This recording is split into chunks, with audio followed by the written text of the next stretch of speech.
Daawwattoota kiyya Oromoo har'a wayni isin garsiisu deemaa dhaabbadhaa. Daawwattoota kiyya Oromoo dhageeffadhaa isinitti nama. Imaaraan tun hin bareeddu.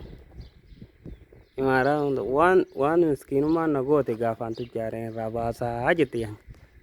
Makmaaf kun falmataadha. Anaan makmaafame. Fooqi duraan wanni kun asiin akka bulokeeta kanaa asiin naannee akka jira karaan achiinillee akka dhufa karaa makiinaa guddaadhaa seena akka makiinaa ol seentetti.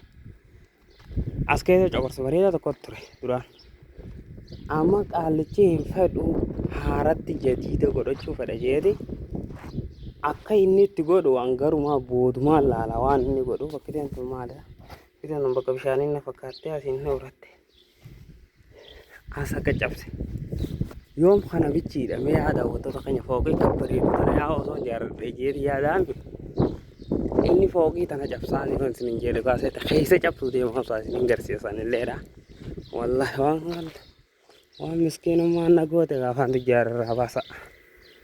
Na asiin akkatti kana asiin cabsuudha. Jidaara kana eegsii godhanii jiran mala isaa cabsuufi kunillee cabuufi kunillee eegsii godhamee jira. Achiinillee eegsii godhamee jira. Asii fi jidaara kana achi cabsuuf yaa. An cabee waan inni godhamu bichiin beeku garoonti keessa jiru. Akkaataan isaan cabsan boodumaan laata cabsanis eega cabee booda istaraa godhu yaanii anta manaa garuu rakkoon qabu mana cabsuu yaan garuu walumaa galattu mana bareedina isaa isaan seenee isin garsiisaa tura. Nama harrafa jiraatitti ilaalaa mana kana. Cabsuu yaana asillee cabsuu yaani. Kana hunda akka cabsu yaani. Kanallee akka gidaara cabsuu yaani. Bakka reefu alaan isin garsiisan asi. Bakka tanan akka dhaala cabsu yaani. Isin galee bakka ta'e saalaa turte duraan.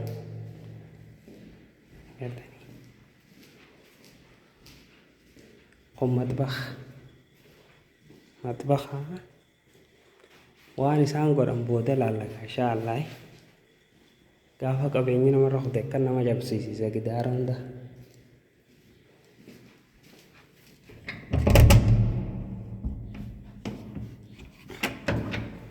Alhamdulillah manni kolfiidha. Anu saayikila tokko fudhadhee deema. Kolfiidha kan bu'an. Daawwattoota kiyya kabajamoo har'a waan ajaa'ibaa isin garsiisu jira.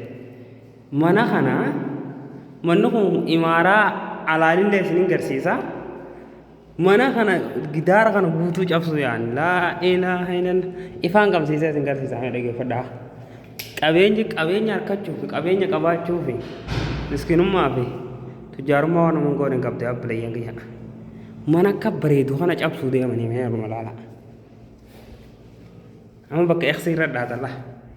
Gidaara kana cabsuu yaani cabsaniiti.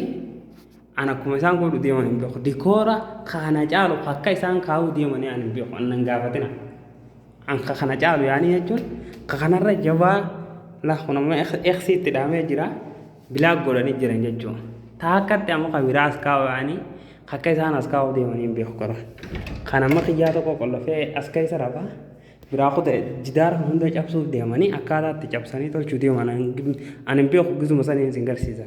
Garuu waan qabeenyi nama godhe wayi meena deemis waan miskiinummaan nama goote gaafa tujjaarrirraa kafallaa jira.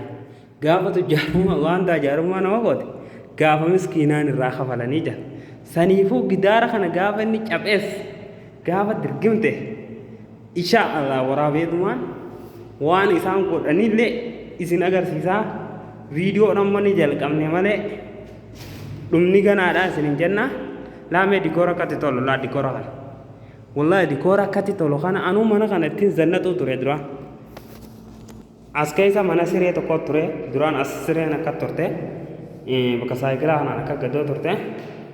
Asiin akkatti doolaabaa fi farshaa adda addaa tokko ture bakka tana daawwitii kaa'amu turte duraani. Kunilleen hammaama tokko.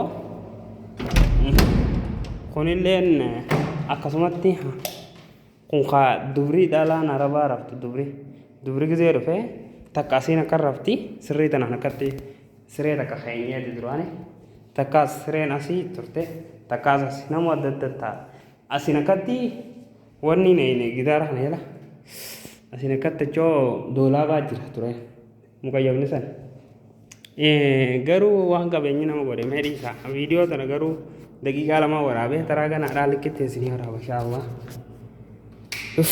way waan qabeenyi nama godhe miskiinummaan irraa baasaa jira waan tujjaarummaan nama goote miskiinummaa irraa baasa.